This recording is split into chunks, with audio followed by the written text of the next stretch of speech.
Do you have workloads still running on Windows Server 2012? Are you worried about those workloads going end of support?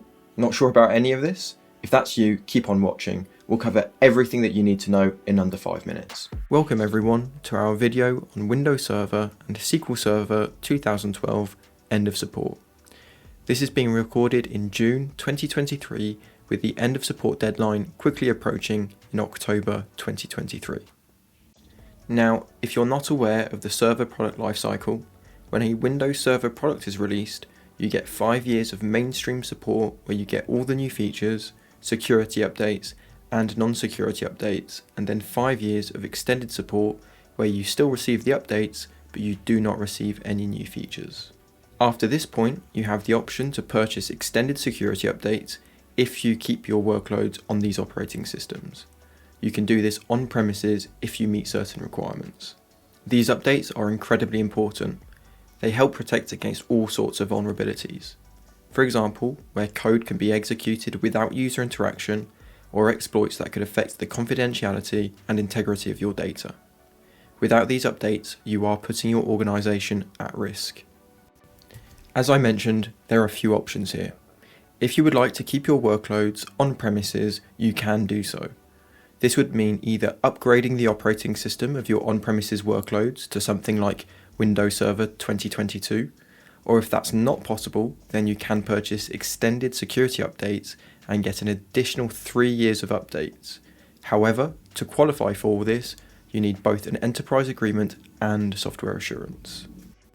If neither of these options are suitable, you are left with the option of migrating your workloads into Azure. You can migrate your workloads to Azure Virtual Machines or a dedicated host, depending on your requirements. We then have Azure Stack, which is effectively an Azure appliance sitting in your data center. So if your workloads must remain on premises due to compliancy, governance, or even latency, then using one of the Azure Stack products might be a good option for you. Finally, we have things like Azure VMware Solution, which is actually a full VMware private cloud running in Azure. So if you have VMware on premises running these Windows Server workloads and you would like to migrate quickly, there is really nothing better than Azure VMware Solution to get those workloads across quickly and safely. Now, that's quite a lot to digest and this can be really difficult to manage. So that's where we come in.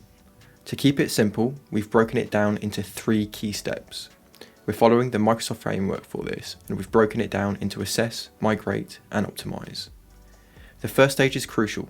We need to understand what's in your environment.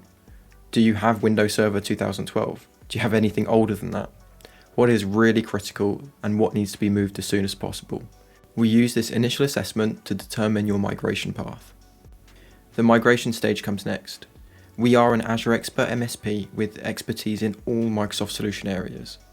This migration gives you 3 years of extended security updates for free. Plenty of time to update or modernize your services.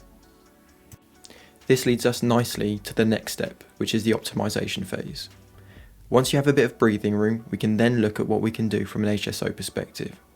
We have a fantastic suite of managed services, but we can also help you with things like monitoring and cloud cost control. That's everything that I wanted to cover. The one thing to highlight here is that your Windows Server 2012 workloads are running out of time and October is not far away. You may even be watching this after October, and in any case, please do get in touch with us. We would be more than happy to work with you and help you assess your different options. If you would like to speak to a member of the HSO team, please scan the QR code on screen now and fill out the contact form.